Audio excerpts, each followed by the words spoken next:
Hello दोस्तों। हम आपके राजस्थान के मध्यकालीन इतिहास में कल हम आपका एक नया चैप्टर लेके चले थे और वो था आपका गुर्जर प्रतिहार। कल हमने आपके गुर्जर प्रतिहारों के प्रारंभिक बात की थी कि गुर्जर प्रतिहार का वास्तविक अर्थ क्या होता है, गुर्जर का क्या अर्थ है और आपके प्रतिहार का क्या अर्थ है। कि गुर्जर शब्द को हमने दो शब्द के तारतम्य से हमने अध्ययन किया था कि गुर्जर का मतलब एक तो गुर्जर जाति के रूप में माना जाता है और गुर्जर जाति का सबसे पहले उल्लेख आपका एहोल अभिलेख जो आपके बादामी के चालुक्य नरेश पुलकेशन द्वितीय का। इसके बाद में एक गुर्जर शब्द का उल्लेख इस शब्द से भी जोड़ा जाता है कि जो राजस्थान का दक्षिणी पश्चिमी क्षेत्र था, इस क्षेत्र को आपके गुजरातरा प्रदेश कहा जाता है और गुजरातरा प्रदेश में निवास करने के कारण इन लोगों को क्या कहा गया था, आपका गुर्जर कहा गया। इसके बाद में हमने प्रतिहार का अर्थ देखा था कि प्रतिहार का वास्तविक अर्थ होता है आपका रक्षक या फिर द्वारपाल। इसीलिए गुर्जर प्रतिहार स्वयं को भगवान लक्ष्मण का वंशज मानते हैं। क्यों? क्योंकि जो लक्ष्मण है वो भगवान श्री राम के रक्षक, द्वारपाल या प्रतिहार के रूप में कार्य करते थे, इसलिए स्वयं को ये आपके गुर्जर प्रतिहार लक्ष्मण का वंशज मान। उसके बाद में हमने कुछ आपके फैक्टों की बात की थी कि गुर्जर प्रतिहारों का जो काल है, जो समय है, वो 7वीं से 12वीं शताब्दी के मध्य माना गया था। इनका मूल स्थान मारवाड़ माना जाता है। ये स्वयं की उत्पत्ति लक्ष्मण के वंशज मानते हैं और गुर्जर प्रतिहारों में मुहनोत जो नैणसी है, आपके एक इतिहासकार, इन्होंने गुर्जर प्रतिहारों की 26 शाखाओं का उल्लेख किया। उसके बाद गुर्जर प्रतिहारों की हमने उत्पत्ति से संबंधित बात की थी कि चंद्रबरदाई इन्हें आपका अग्निवंशीय कहता है। इसके अलावा जो आपके अरब यात्री है वो इन्हें जूर्ज कहते हैं और अल मसूदी ने अल गुजर तथा गुजर शासकों को, आपके गुजर प्रतिहार के शासकों को बोरा कहकर पुकारा था। कनेडी है वो आपके इन्होंने ईरानी का मूल वंशज बताया था। फिर आपके जो कनिंगम महोदय है वो इन्हें आपके शकों की संतान बताते हैं। इसके अलावा स्मिथ हुआ, आपके हरनले हुआ, आपके ब्यूनर हुआ, इन्होंने आपके हुणों की संतान बताया था।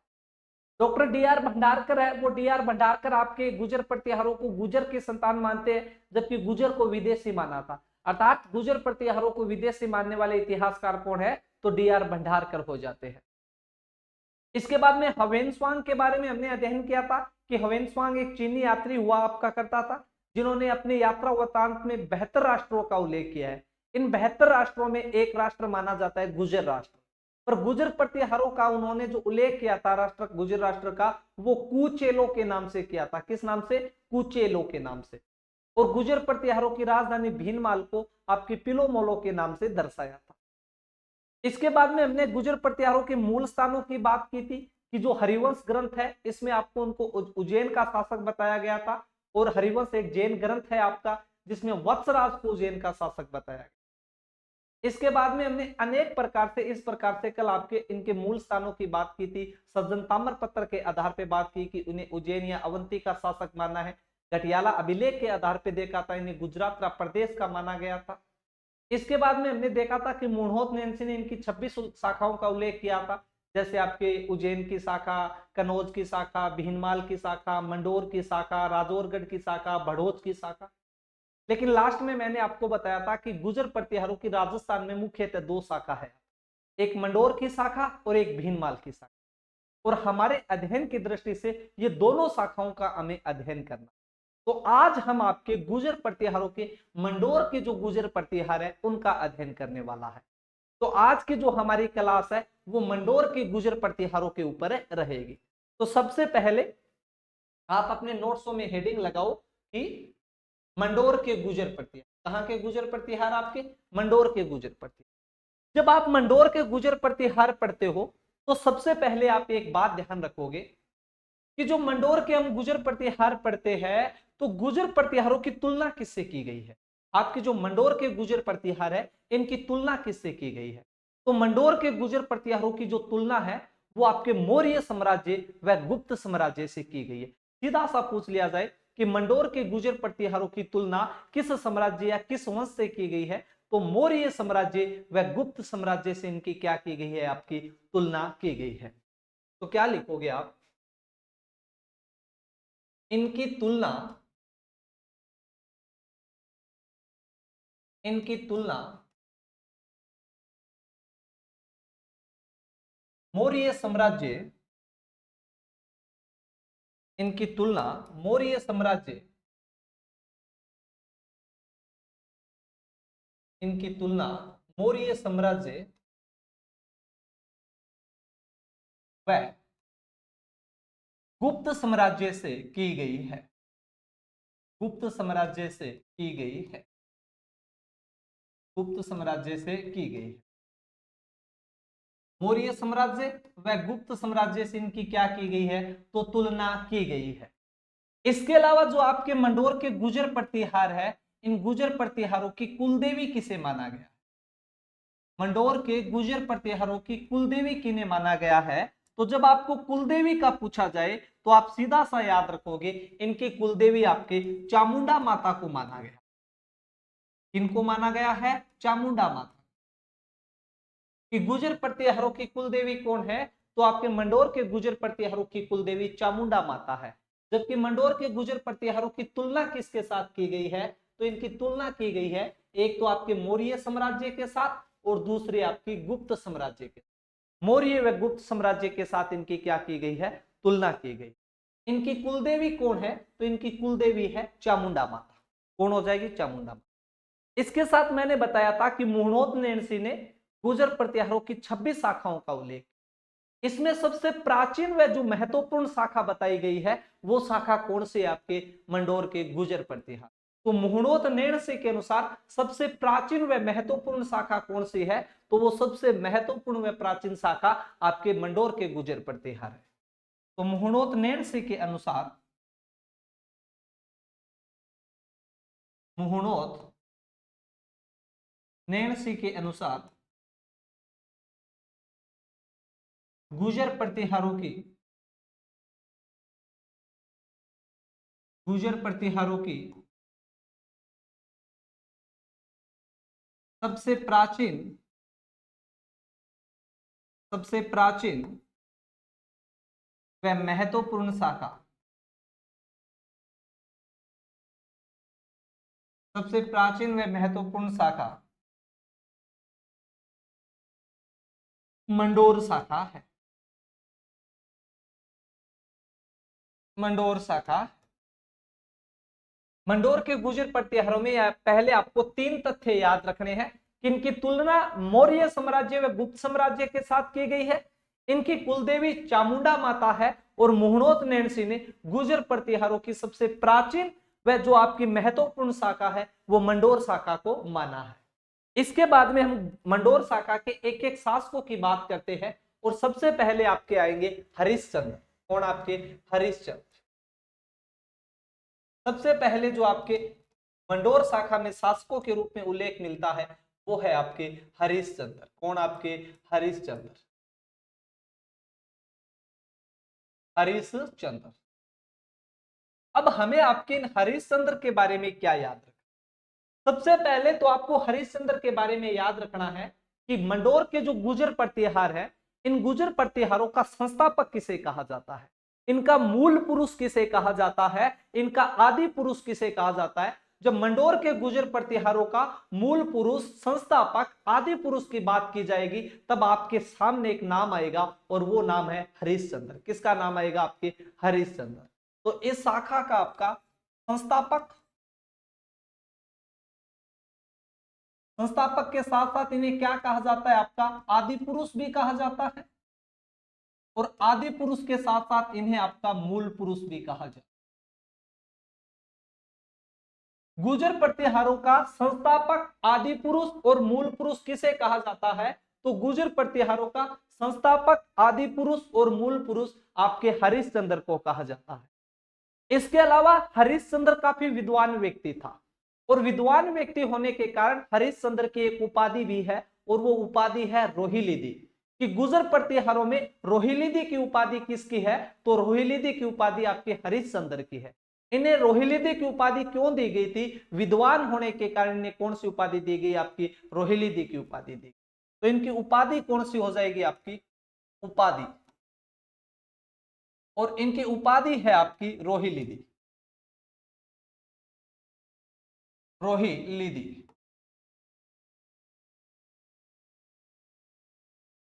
इनकी उपाधि है आपकी रोहिलिदी।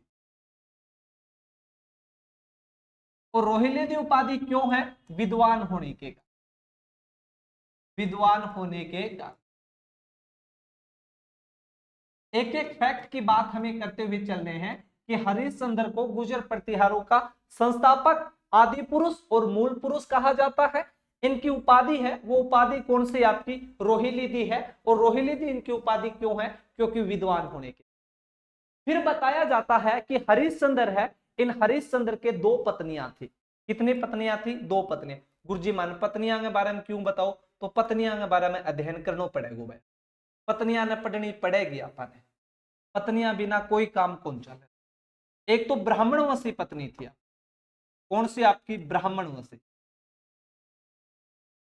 और एक है इनकी पत्नी क्षत्रिय वंशी।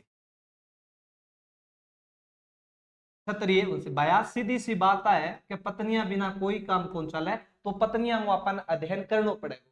कौन सा राजा की कितनी पत्नी है यू आपा कौन पढ़ा, लेकिन कोई जो खास राजा है जो पत्नियों संबंधित सवाल बने तो बिंगी महिलाओं को, बिंगी पत्नियां अपन अध्ययन करना पड़ेगा। तो आता है हरिश्चंद्र की जो पत्नियां है वे सवाल बनाओगी, तो याद रखना कि हरिश्चंद्र की दो पत्नियां हैं, एक ब्राह्मण वंशी है और दूसरी आपकी क्षत्रिय वंशी। जो ब्राह्मणवंशी पत्नी है इसका नाम बताया जाता है आपका, कुछ इतिहासकार मानते हैं कि जो ये ब्राह्मणवंशी है इस पत्नी का नाम था द्विजात्मा, द्विजात्मा। और कुछ कहते हैं इसका द्विजात्मा नाम नहीं था, इसका नाम था मद्रा। और जो आपकी क्षत्रिय वंशी है, इस क्षत्रिय वंशी की जो पत्नी का नाम बताया जाता है वो नाम बताया जाता है भद्रा। क्या नाम बताया जाता है? भद्रा। जो द्विजात्मा या जो मद्रा है, कहा जाता है जो इससे संतान उत्पन्न हुई थी, तो इससे संतान उत्पन्न हुई वो आपके, जो संतान उत्पन्न हुई वो या तो कहलाती है आपकी गुजर गौड़ ब्राह्मण। कौन से आपके ब्राह्मण? तो गुजर गौड़ ब्राह्मण। कि गुजर गौड़ ब्राह्मण किसके वंशज है? तो हरिश्चंद्र की जो ब्राह्मण वंशी पत्नी है जिसे आपका द्विजात्मा या मद्रा कहा जाता है, इससे उत्पन्न जो संतान है वो आपकी गुजर गौड़ ब्राह्मण कहलाते हैं। या फिर इन्हें आपके ब्राह्मण प्रतिहार कहा जाता है। क्या कहा जाता है? ब्राह्मण प्रतिहार कहा जाता है। दो बात याद रखो कि एक तो आपकी जो ब्राह्मण वंशी पत्नी है मद्रा, या जिसे द्विजात्मा कहा जाता है, इससे उत्पन्न जो संतान है वो गुजर गौड़ ब्राह्मण कहलाते हैं या फिर ब्राह्मण प्रतिहार कहलाते हैं। और जो आपकी ये भद्रा है, इस भद्रा के कहा जाता है कि 4 पुत्र हुए थे। इस भद्रा के कितने पुत्र हुए थे? आपके 4 पुत्र हुए थे, भोग भट्ट, कद्दक, रज्जिल और आपके दह। 4 पुत्र कौन कौन से हैं? तो कहा जाता है एक का नाम था भोग भट्ट, भोग भट्ट, एक का नाम है कद्दक, एक का नाम है रज्जिल और एक का नाम है दह। ये 4 पुत्र है, ये हरिश्चंद्र को क्षत्रिय वंशी पत्नी जो भद्रा है इस भद्रा से हुआ। और कहा जाता है कि चारों पुत्र मिलकर नागवंशीय शासकों को पराजित करके मंडोर वाले क्षेत्र पर अधिकार कर लेते हैं। किस पर? आपके मंडोर वाले क्षेत्र। तो ये चारों पुत्र ये सभी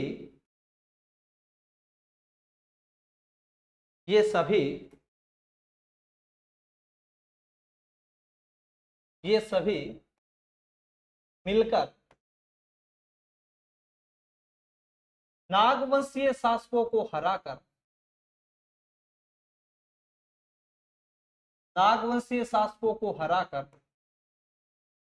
मंडोर पर अधिकार किया, मंडोर पर अधिकार किया।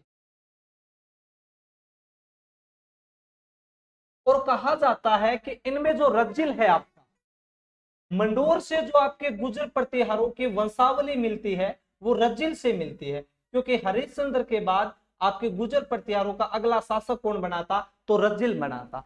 इसलिए जो आपके मंडोर में जो गुजर प्रतिहारों की वंशावली स्टार्ट होती है वो किससे स्टार्ट होती है? रज्जिल से। इतनी बात आपको एक बार हरिश्चंद्र से याद रखो, दिमाग ठंडा करो और एक बार फिर से हरिश्चंद्र को देखो आप कि हरिश्चंद्र को मंडोर के गुजर प्रतिहारों का क्या कहा जाता है? तो संस्थापक कहा जाता है, आदि पुरुष कहा जाता है, मूल पुरुष कहा जाता है। हरिश्चंद्र की उपाधि कौन सी है? तो हरिश्चंद्र की उपाधि है रोहिल्लादी। और रोहिल्लादी इसकी उपाधि क्यों है? तो विद्वान होने के कारण।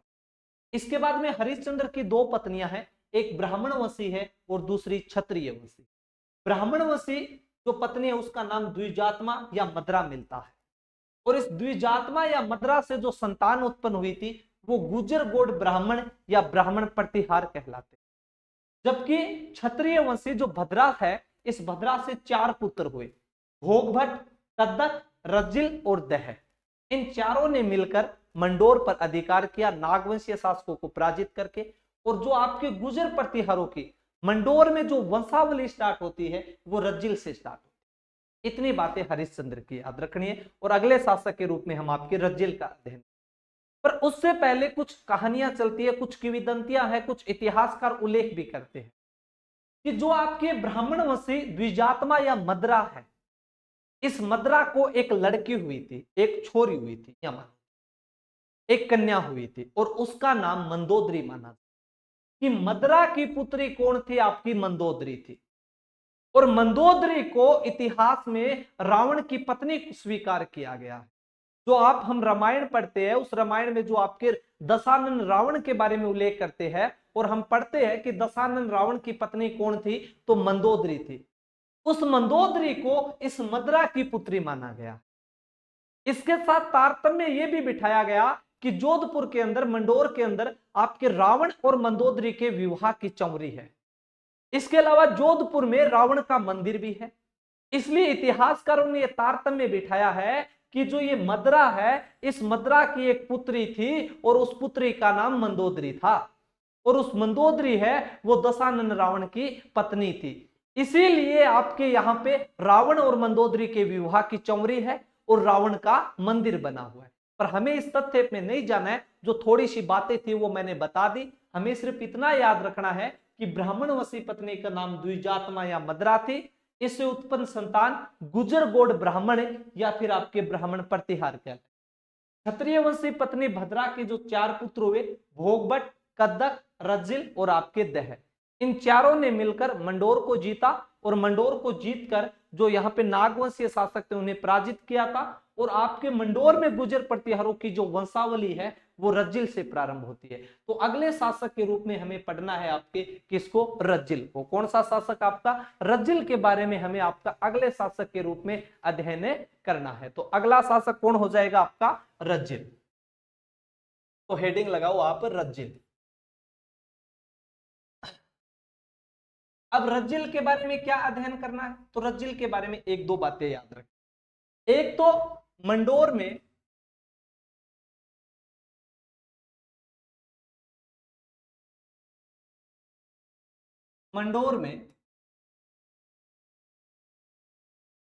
गुजर प्रतिहारों की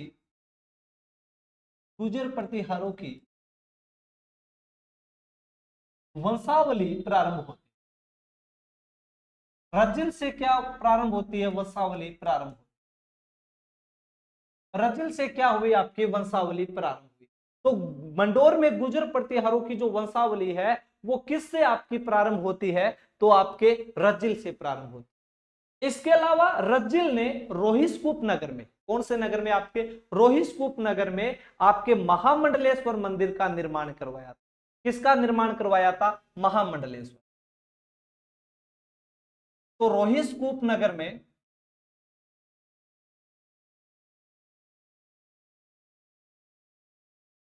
रोहिस्कूप नगर में रोहिस्कूप नगर में महामंडलेश्वर का मंदिर बनवाया। महामंडलेश्वर का मंदिर का निर्माण। और मैं पहले भी आपको बता चुका हूं कि जिस भी शब्द के अंत में आपका ये स्वर लगता है तो स्वर से आप याद रखा करो वो शिव जी का मंदिर है। तो आपके रोहिस्कूप नगर में महामंडलेश्वर का मंदिर किस गुजर प्रतिहार शासक ने करवाया था? तो वो रज्जिल ने करवाया था। इसके अलावा रज्जिल ने यहाँ पे राजसूय युग करवाया था। राजसूय यज्ञ करवाया, या राजसूय यज्ञ को करवा के आपको इसको प्रारंभ कर रहा है, इसको प्रोत्साहित कर रहा है। कौन से यज्ञ को? राजसूय यज्ञ को। इसके अलावा रज्जिल की एक उपाधि है, और उपाधि आपको याद रखनी है, वो उपाधि है राजा। किस नाम से उपाधि है आपकी? राजा के नाम से उपाधि है। और जो इन्हें राजा की उपाधि दी थी वो इनका दरबारी विद्वान हुआ करता था, नरहरि ब्राह्मण। और नरहरि ब्राह्मण ने इन्हें उपाधि दी थी, कौन सी? राजा की उपाधि। दरबारी विद्वान, दरबारी ब्राह्मण नरहरि द्वारा, नरहरि द्वारा। बस इतनी बातें याद रखनी है किसकी? आपको रज्जिल की। कि मंडोर में गुर्जर प्रतिहारों की वंशावली रज्जिल से प्रारंभ होती है। रोहिस्कूप नगर में महामंडलेश्वर का मंदिर बनवाया। कौन सा यज्ञ किया था जिसको प्रोत्साहन किया? तो राजसूय यज्ञ को, आपके राजसूय यज्ञ को करके राजसूय यज्ञ को आपका प्रोत्साहन दिया। इसके अलावा रज्जिल की उपाधि कौन सी है? तो रज्जिल की उपाधि है आपकी राजा की। और राजा की उपाधि इन्हें दे कौन रहा है? तो राजा की उपाधि इन्हें दे रहा है दरबारी ब्राह्मण नरहरि द्वारा।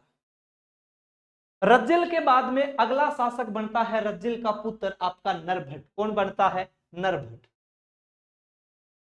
नरभट्ट शासक बन। अब नरभट्ट के बारे में आप क्या याद रखोगे? एक तो नरभट्ट रज्जिल के बाद में मंडोर का शासक बन। नरभट्ट जब शासक बनता है तो इसके पिता ने जैसे रोहिस्कूप नगर में महामंडलेश्वर मंदिर का निर्माण करवाया था, उसी प्रकार अपने पिता की राह पर चलते हुए नरभट्ट ने आपके रोहिस्कूप नगर में विष्णु मंदिर का निर्माण किया। पिता है वो शैव धर्म की तरफ जा रहा है, शिव मंदिर का निर्माण करवा रहा है महामंडलेश्वर का, और पुत्र है वो विष्णु मंदिर का निर्माण। तो रोहिस्कूप नगर में विष्णु मंदिर का निर्माण करवाने वाला गुर्जर प्रतिहार शासक कौन है? तो कौन हो जाएगा? आपका नरभट्ट हो जाएगा। पहली बात कि इन्होंने रोहिस्कूप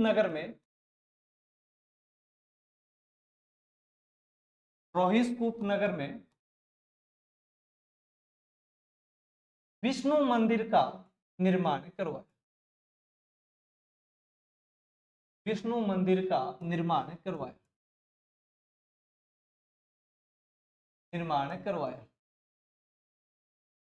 पहली बात।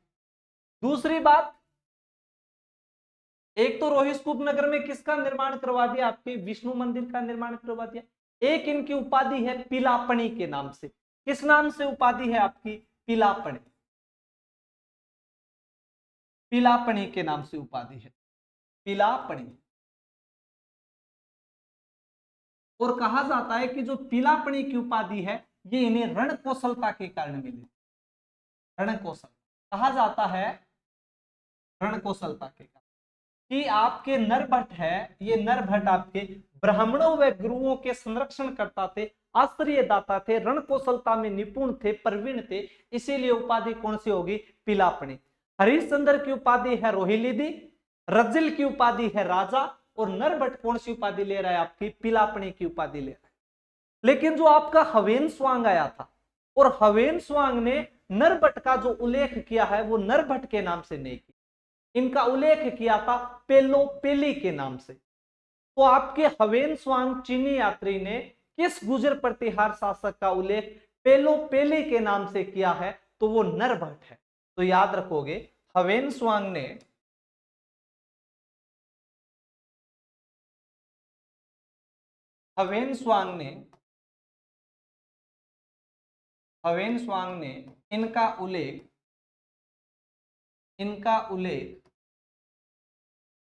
इनका उल्लेख पेलोपेली के नाम से किया है। किस नाम से किया है?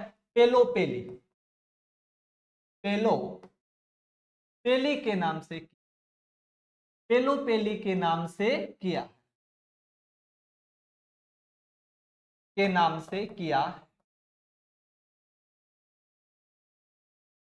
तो आपको नरभट्ट के बारे में बस ये तीन बातें याद रखनी है। कि नरभट्ट के बारे में हमें क्या याद रखनी है? कि सबसे पहले रोहिस्कूप नगर में किस मंदिर का निर्माण करवाया? तो आपके विष्णु मंदिर का निर्माण करवाया। इनकी उपाधि कौन सी है? तो इनकी उपाधि है पिलापणी की, जो रण कौशलता के कारण मिली, या फिर गुरु व ब्राह्मण को संरक्षण करता या आश्रयदाता के कारण मिली। और हवेन स्वांग ने इनका उल्लेख किस नाम से किया है? तो हवेन स्वांग ने इनका उल्लेख आपके पेलोपेली के नाम से किया है।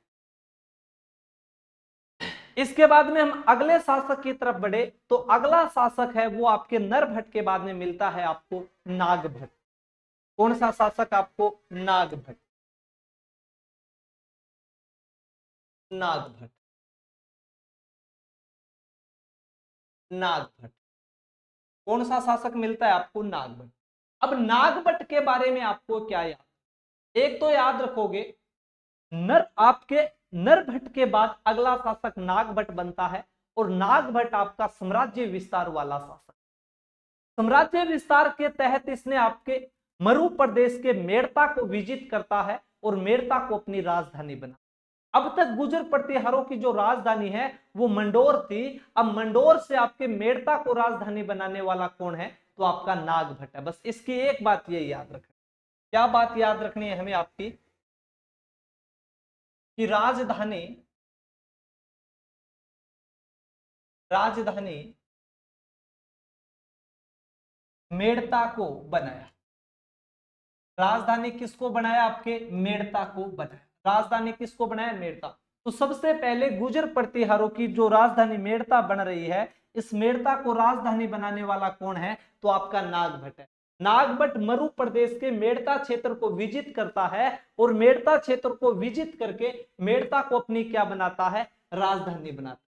मेड़ता के बारे में थोड़ी सी लिख लेना, इसे विजित किया, पहले से इनके पास नहीं है, इसको विजिट किया है। साम्राज्य विस्तार नीति विजित किया था और विजित करके अपनी राजधानी भी किसे बना लिया? आपके मेड़ता को। और नागभट्ट के दो पुत्र थे। नागभट्ट के कितने पुत्र थे? दो पुत्र थे।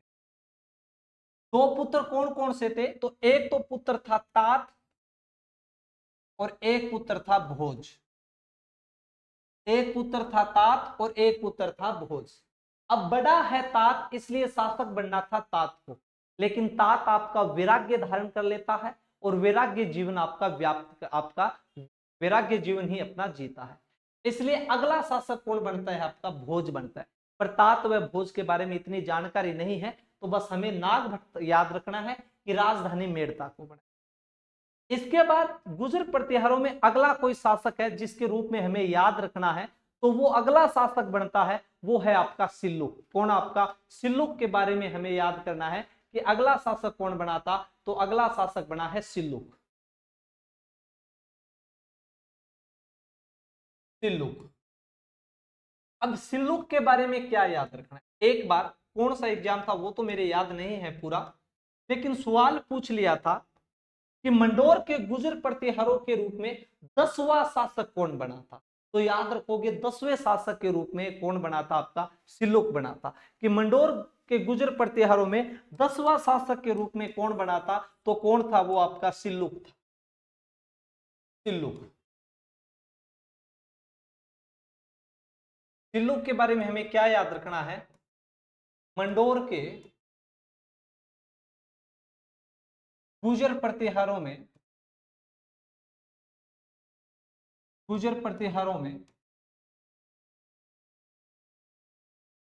10वां शासक बना। 10वां शासक बना। पूछा हुआ सवाल है कि गुर्जर प्रतिहारों में मंडोर का 10वां शासक कौन था? तो वो आपका सिल्लुक था।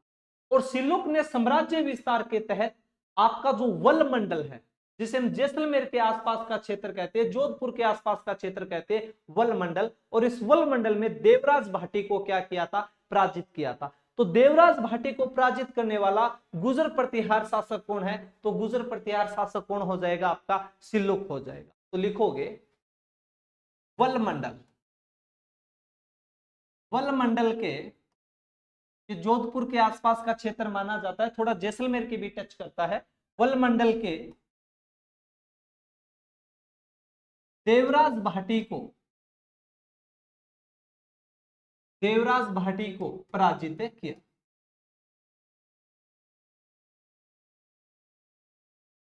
वल मंडल के देवराज भाटी को पराजित किया। देवराज भाटी को पराजित करने वाला गुर्जर प्रतिहार शासक कौन है? तो कौन हो जाएगा? आपका सिल्लुक।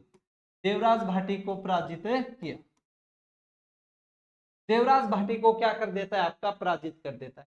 इसके अलावा कहा जाता है कि जो त्रावणकोर का क्षेत्र है, जो उत्तरी पश्चिमी राजस्थान का क्षेत्र माना जाता था, इस त्रावणकोर क्षेत्र पर भी अधिकार कर लिया था किसने, आपके सिल्लुक ने। तो याद रखना, त्रावणकोर के क्षेत्र पर, त्रावणकोर के क्षेत्र पर अधिकार किया। ये इतनी इंपॉर्टेंट बात नहीं है त्रावणकोर वाली, पर वो आपको जरूर याद रखना है। और याद कौन सी रखनी है आपको, याद ये रखनी है कि आपके देवराज भाटी को, देवराज भाटी जो वल मंडल का शासक हुआ करता था, इसे पराजित किसने किया था, तो इसको आपके सिल्लुक प्रतिहार ने पराजित किया। इसके अलावा जोधपुर में सिद्धेश्वर महादेव के मंदिर का निर्माण करवाया था। किसका, आपके सिद्धेश्वर महादेव का मंदिर। अगली लाइन में लिखोगे जोधपुर में, जोधपुर में सिद्धेश्वर महादेव मंदिर का निर्माण करवाया। सिद्धेश्वर महादेव मंदिर का निर्माण करवाया, मंदिर का निर्माण करवाया। किसने करवाया, आपके सिल्लुक ने करवाया। तो सिल्लुक से तीन बातें आपको मुख्य रूप से याद रखनी है कि मंडोर के गुर्जर प्रतिहारों का 10वां शासक है, इसके अलावा वलमंडल के देवराज भाटी को पराजित किया, और जोधपुर में किसके मंदिर का निर्माण करवाया, तो आपके सिद्धेश्वर महादेव के मंदिर का निर्माण करवाया। सिल्लुक का उत्तराधिकारी बना था आपका झोट प्रतिहार। कौन, आपका झोट प्रतिहार। झोट प्रतिहार भी सवाल बनाता है, और झोट प्रतिहार किस प्रकार से सवाल बनाएगा, तो झोट प्रतिहार के बारे में आप याद रखोगे कि झोट प्रतिहार क्या सवाल बनाएगा आपका।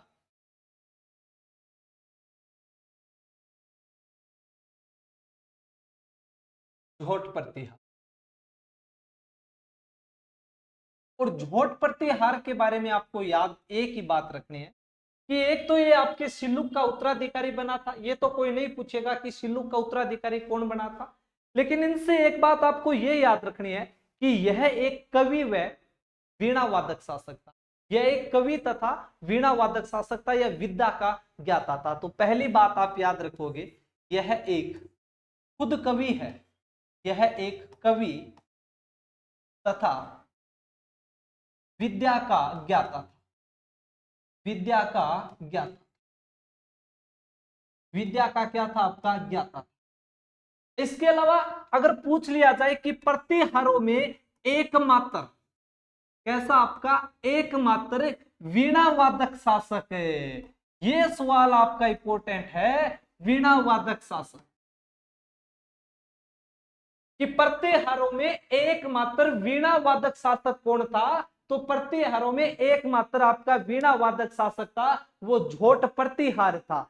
जिस प्रकार से हमने मेवाड़ पढ़ा था, और मेवाड़ में राणा कुंभा के बारे में पढ़ा था कि वो वीणा वादक शासक थे, उसी प्रकार आपके प्रतिहारों में एकमात्र वीणा वादक शासक कौन है, तो वीणा वादक शासक झोट प्रतिहार है। झोट प्रतिहार आपके वीणा बजाने में निपुण थे, इसीलिए आपको याद रखना है प्रतिहारों में एकमात्र वीणा वादक शासक कौन हो जाएंगे, आपके झोटे प्रतिहार हो जाएंगे। झोट प्रतिहार के बाद में भीलादित्य नामक शासक बनते, कोई महत्वपूर्ण नहीं है, तो भीलादित्य को हम नहीं पढ़ेंगे। भीलादित्य के बाद में कक नाम का एक शासक बना, कौन, आपका कक। तो थोड़ी सी हम कक के बारे में भी पढ़ लेते। कक के बारे में आपको एक बात याद है, और वो बात क्या है कक के बारे में, कि जो ये आपका कक है, ये कक आपका ज्योतिष व व्याकरण का ज्ञाता था। जो आपका एस्ट्रोलॉजर होता है, जो ज्योतिष विज्ञान होती है, जो आपके भविष्य के बारे में हम आपकी बात करते हैं, तो ज्योतिष विज्ञान का जो ज्ञाता था वो प्रतिहारों में कौन था आपका, तो वो कक था। तो लिखोगे यह ज्योतिष, ज्योतिष व व्याकरण का ज्ञाता, व्याकरण का ज्ञाता, ज्योतिष व व्याकरण का ज्ञाता। इसके दो पत्नियां थी, एक पद्मिनी नाम की रानी थी और एक दुर्लभ देवी नाम की रानी थी। जो पद्मिनी थी, इस पद्मिनी से बाउक नाम का पुत्र पैदा होता है, और जो दुर्लभ देवी थी, उस दुर्लभ देवी से कुकुक नाम का आपका पुत्र पैदा होता है। तो इसकी दो रानियां हैं, एक रानी है आपकी पद्मिनी, वो पद्मिनी नहीं चित्तौड़ वाली, वो अलग है, और इस पद्मिनी से पुत्र हुआ था कौन आपका बाउक। बाउक और आपके एक दुर्लभ देवी नाम की पत्नी है और इस दुर्लभ देवी से होता है कौन आपका दुर्लभ देवी। और दुर्लभ देवी से पुत्र हुआ था आपके कुकुक। कुकुक नाम का पुत्र हुआ था। तो कक ये ज्योतिष व व्याकरण का ज्ञाता था और पद्मिनी से बाउक नाम का पुत्र पैदा हुआ और दुर्लभ देवी से आपके कुकुक नाम का पुत्र पैदा हुआ था। इसलिए कक के बाद में बड़ा बेटा है बाउक, इसलिए मंडोर का अगला शासक कौन बनेगा आपका बाउक बनेगा। अब अध्ययन करते हैं बाउक के बारे में। छोटी छोटी बातें हैं, बस आपको ध्यान रखते हुए चलना है कि किस शासक ने किसका तो आपका निर्माण करवाया तथा किसने आपके किसका निर्माण। तो आप याद रखोगे बाउक के बारे में एक तो कि कक के बाद में अगला शासक बाउक बनता है और बाउक ने मंडोर के अंदर विष्णु मंदिर का निर्माण करवाया। एक पीछे हम विष्णु मंदिर आपका पढ़ा था जो रोहिस्कूप नगर में बनवाया था नरभट्ट ने, लेकिन मंडोर में विष्णु मंदिर का निर्माण कौन करवा रहा है तो बाउक करवा रहा है। तो क्या याद रखना है कि मंडोर में विष्णु मंदिर का निर्माण कर मंडोर में विष्णु मंदिर का निर्माण कर किस मंदिर का निर्माण करवाया तो विष्णु मंदिर का। और इस मंदिर में एक प्रशस्ति लगवाई गई। इस मंदिर में एक प्रशस्ति लगवाई, एक प्रशस्ति लगवाई गई जिसमें प्रतिहारों की जानकारी मिली, जिसमें प्रतिहारों की क्या मिलती है आपकी जानकारी मिलती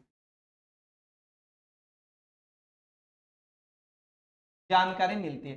कई बार इस प्रशस्ति को आपके बाउक का मंडोर अभिलेख या शिलालेख भी कहा जाता है कि मंडोर के प्रतिहारों की जानकारी कहां से मिलती है।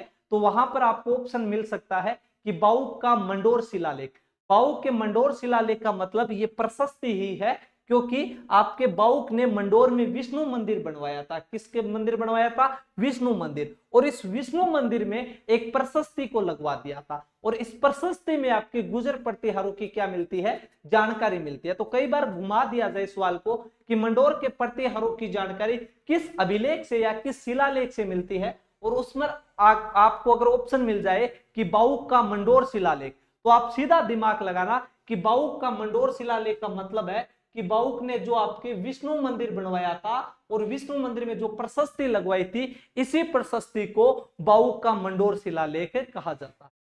इसके अलावा बाउक के समय में मंडोर पर एक आपके मयूर राज के नाम के शासक ने आक्रमण किया था और मयूर राज को पराजित किया था किसने आपके बाउक ने। तो मंडोर पर बाउक के शासनकाल में मयूर राज आक्रमण करता है और मयूर राज को पराजित कर दिया था किसने आपके बाउक ने। मंडोर पर मयूर राज नामक शासक का मयूर राज नामक शासक का आक्रमण हुआ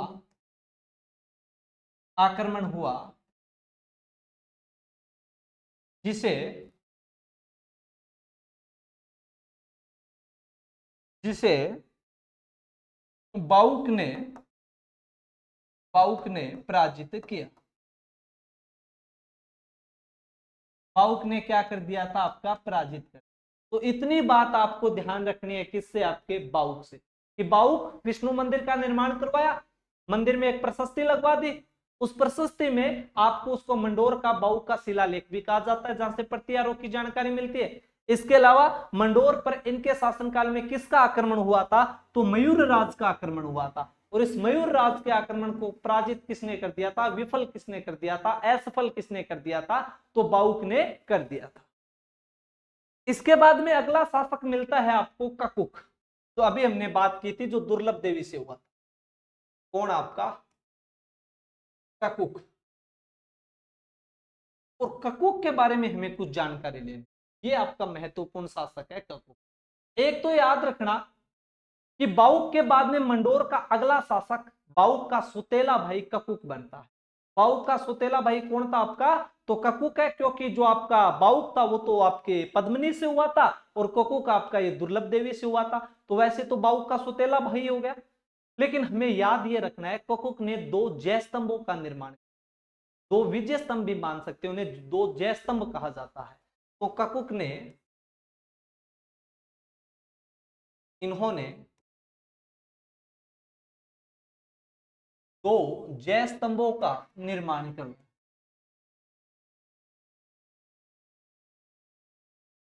जय स्तंभों का निर्माण करवाया।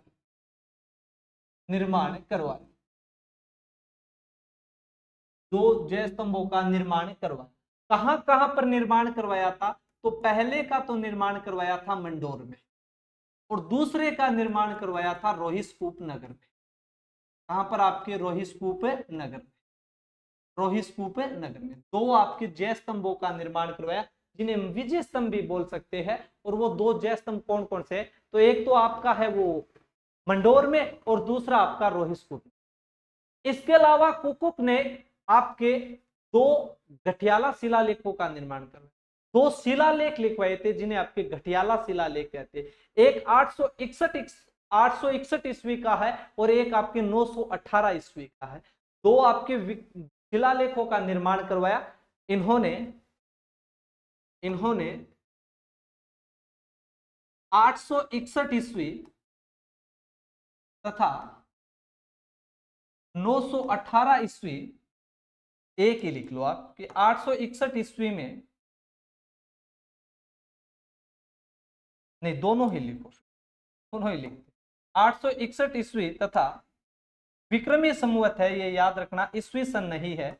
861 व 918 में, याद रखना विक्रमी संवत मानी गई है, में 2 घटियाला 2 शिलालेखों का निर्माण करवाया। 2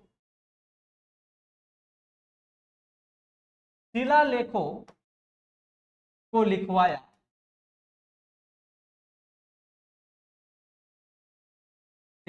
जिन्हें घटियाला शिलालेख कहा जाता है।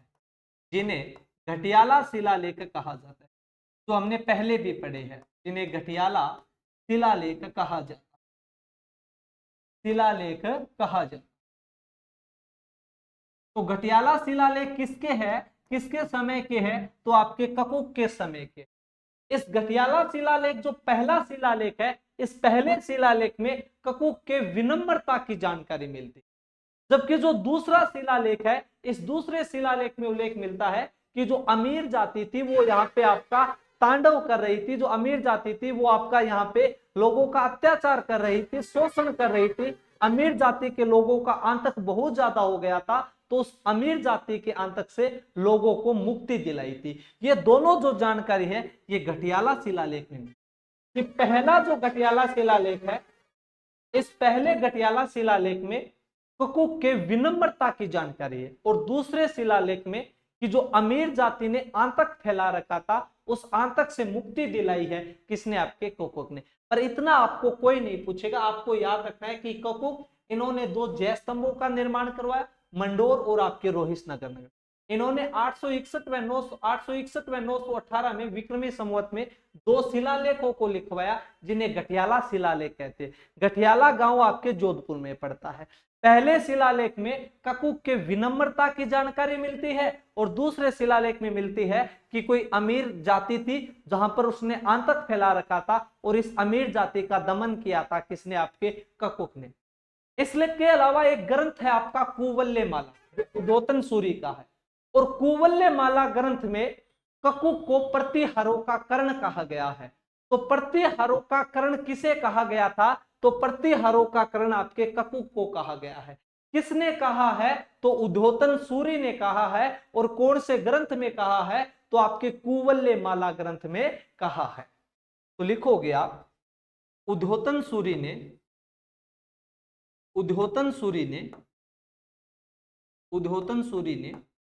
कुवल्य माला ग्रंथ में, कुवल्य माला ग्रंथ में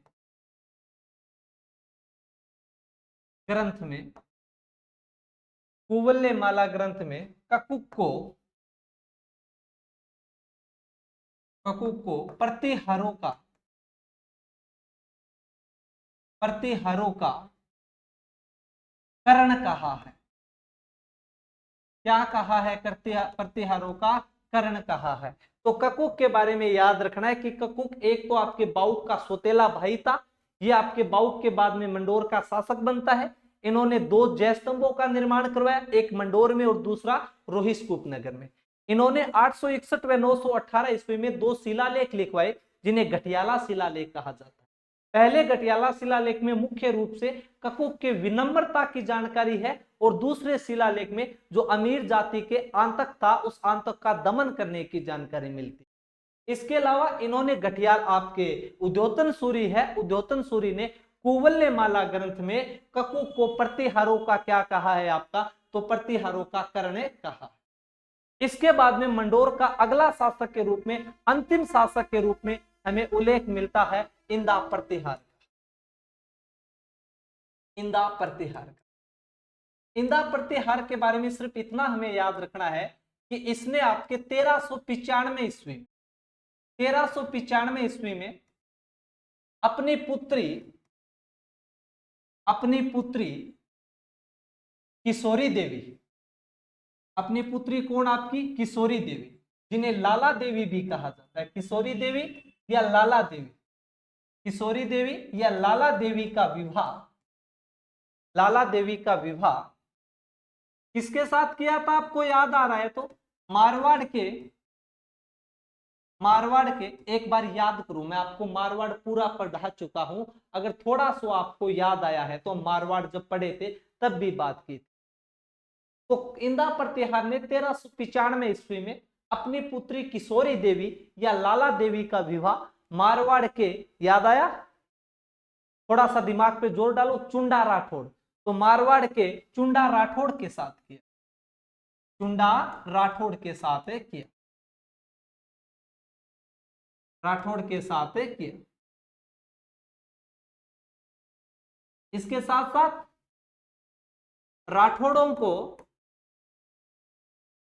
राठौड़ों को मंडोर दहेज में प्राप्त हुआ, दहेज में प्राप्त हुआ।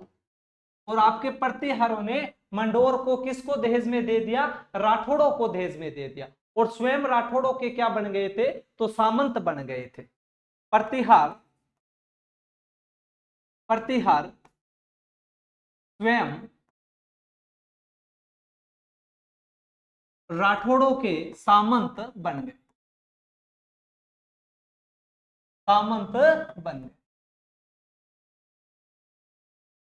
तो ये लो साथियों, यहां पर आपके समाप्त होते हैं कहां के प्रतिहार? तो यहां पर आपके समाप्त होते हैं वो आपके मंडोर के प्रतिहार। मंडोर के प्रतिहारों के बारे में हमने क्या पढ़ा है, एक बार थोड़ी सी बात कर लेते हैं कि मंडोर के गुर्जर प्रतिहार, इनकी तुलना किसके साथ की गई? तो मौर्य साम्राज्य और गुप्त साम्राज्य के साथ। इनकी कुलदेवी कौन है? तो चामुंडा देवी है। मुनोत नैनसी ने जो 26 शाखाओं का उल्लेख किया था, उसमें सबसे प्राचीन व महत्वपूर्ण शाखा किसे बताई आपको? तो मंडोर शाखा। सबसे पहले हमने बात की हरिश्चंद्र की, कि गुर्जर प्रतिहारों का संस्थापक आदि पुरुष मूल पुरुष कहलाता है। उपाधि है रोहिलिदी, विद्वान होने के का। 2 पत्नियां ब्राह्मण वंशी और क्षत्रिय वंशी। ब्राह्मण वंशी को द्विजात्मा या मद्रा कहा जाता है, जिससे उत्पन्न संतान गुर्जर गौड़ ब्राह्मण या आपके ब्राह्मण प्रतिहार कहलाए। दूसरी भद्रा, भद्रा से 4 पुत्र हुए, भोगभट, कद्दक, रज्जिल और दह। इन चारों ने मिलकर नागवंशीय शासकों को पराजित करके यहां पर अधिकार किया। साथ में ने ब्राह्मण वंशी वाली जो मद्रा की पुत्री मंदोदरी हुई थी उसके बारे में चर्चा की। रज्जिल याद रखोगे कि मंडोर में गुर्जर प्रतिहारों की जो वंशावली है, क्या चीज आपकी? वंशावली। वंशावली किससे प्रारंभ होती है? तो वंशावली आपकी रज्जिल से प्रारंभ होती है। रज्जिल ने किसका मंदिर बनवाया था? तो रोहिस्कूप नगर में आपके महामंडलेश्वर का मंदिर का निर्माण करवाया था। कौन से यज्ञ को करके प्रोत्साहन दिया था? तो राजसूय यज्ञ को। उपाधि कौन सी है? तो राजा की उपाधि है, और किसने दी थी? तो दरबारी ब्राह्मण नरहरि ने दी। इसके बाद में नरभट्ट, रज्जिल के बाद में उत्तराधिकारी नरभट्ट बना और नरभट्ट ने आपके रोहितकूप नगर में कौन सा मंदिर बनवाया, तो विष्णु मंदिर बनवाता। उपाधि कौन सी है, तो पिलापणी के नाम से उपाधि है। और हवेन ने किस नाम से उल्लेख किया, तो हवेन ने आपके पेलोपेली के नाम से उल्लेख किया। इसके बाद में नागभट्ट, नागभट्ट की हमें एक बात याद रखनी है, किसने मेड़ता को जीता और मेड़ता को जीत के अपनी क्या बना ली थी, राजधानी बना ली। इसके दो पुत्र है, तात व भोज। शासक तात बनना था पर वैराग्य जीवन धारण कर लिया, इसलिए शासक बना कौन, आपका भोज। कोई ज्यादा जानकारी नहीं है पर इतना याद रखना, तात व भोज प्रतिहार किसके पुत्र थे, तो नागभट्ट के पुत्र। सिल्लुक, सिल्लुक के बारे में हमें याद रखना था कि मंडोर के गुर्जर प्रतिहारों में 10वें शासक के रूप में शासक कौन बना था, तो सिल्लुक बना था। वल्लमंडल के किस शासक को हराया था, तो देवराज भाटी को हराया था। और त्रावणकोर क्षेत्र पर क्या कर लिया था, अधिकार कर लिया। और जोधपुर में किसका मंदिर बनवाया था, तो जोधपुर में आपके सिद्धेश्वर महादेव का मंदिर बनवाया था। इसके बाद में झोट प्रतिहार, ये कौन है, तो ये कवि भी है और विद्या के ज्ञाता है, जो आपके सिल्लुक के उत्तराधिकारी। लेकिन एकमात्र कैसे शासक है, तो प्रतिहारों में एकमात्र वीणा वादक शासक कौन थे, तो वीणा वादक शासक थे झोट प्रतिहार। झोट प्रतिहार के बाद में शासक बने कक। कक किसका ज्ञाता है, तो ज्योतिष व व्याकरण का। एस्ट्रोलॉजर, जो आपके भविष्यवाणियां की जाती है, लोगों का भविष्य देखा जाता है, जो ज्योतिष विज्ञान है, इस ज्योतिष विज्ञान के ज्ञाता कौन है, तो कक है आपके। इसके अलावा इसकी दो पत्नियां, एक पद्मनी और एक दुर्लभ देवी। पद्मनी से बाउक नाम का शासक बनता है और दुर्लभ देवी से आपके ककुक नाम का शासक बनता है। कौन सा शासक बना था आपके, तो ककुक नाम का शासक बना था। अगला शासक बना फिर बाउक। मंडोर में विष्णु मंदिर का निर्माण करवाया और मंदिर में एक प्रशस्ति लगवाई, इसमें प्रतिहारों की जानकारी मिलती है। इस प्रशस्ति को और किस नाम से जाना जाता है, तो याद रख लेना, मंडोर का बाउक शिलालेख। मंडोर का बाउक शिलालेख, ठीक है, जो 837 ईस्वी के आसपास का बताया जाता है। इनके समय में मंडोर पर मयूर राज के नामक शासक ने आक्रमण किया था और बाउक ने उसे पराजित कर दिया। बाउक के बाद में उसका सौतेला भाई ककुक शासक बनता है। इसने दो जय स्तंभों का निर्माण करवाया, एक मंडोर में और दूसरा रोहितकूप नगर। इसने 861 ईस्वी और आपके 918 ईस्वी में दो शिलालेख लिखवाए थे, जिन्हें गठियाला शिलालेख कहा जाता है, जिसमें गुर्जर प्रतिहारों के मूल स्थानों की भी जानकारी मिलती है, जहां बताया गया था कि गुजरात्रा प्रदेश में ये निवास करते थे। इसके अलावा पहले गठियाला शिलालेख में ककुक के विनम्रता की जानकारी है और दूसरे शिलालेख में जो आपके अमीर जाति थी, जो आतंक फैला रखा था, उसके दमन करने की जानकारी। इसके अलावा जो राइटर आपके उद्योतन सूरी हुई है, उद्योतन सूरी ने कुवल्ले माला ग्रंथ में प्रतिहारों का करण किसे कहा है, तो प्रतिहारों का करण आपके ककुक को कहा है। इसके बाद में अंतिम शासक के रूप में हमने पढ़ा इंदा प्रतिहार। इंदा प्रतिहार ने 1395 ईस्वी में अपनी पुत्री किशोरी देवी, जिन्हें लाला देवी भी कहा जाता है, इसका विवाह मारवाड़ के चुंडा राठौड़ के साथ किया था। और राठौड़ों को मंडोर कैसे प्राप्त हुआ, तो दहेज में प्राप्त हुआ था। आपके प्रतिहारों ने अपनी पुत्री किशोरी देवी या लाला देवी के दहेज में चुंडा राठौड़ को क्या दिया था, तो मंडोर दिया था। और स्वयं प्रतिहारों के क्या, आपके स्वयं प्रतिहार राठौड़ों के क्या बन गए थे, तो सामंत बन गए थे। ये इतिहास है किसका, आपके मंडोर के गुर्जर प्रतिहारों का इतिहास। कल हम आपका अध्ययन करेंगे आपके जो राजस्थान में दूसरी जो प्रतिहारों की शाखा है, भीनमाल की शाखा। इसी के साथ जय हिंद जय भारत साथ।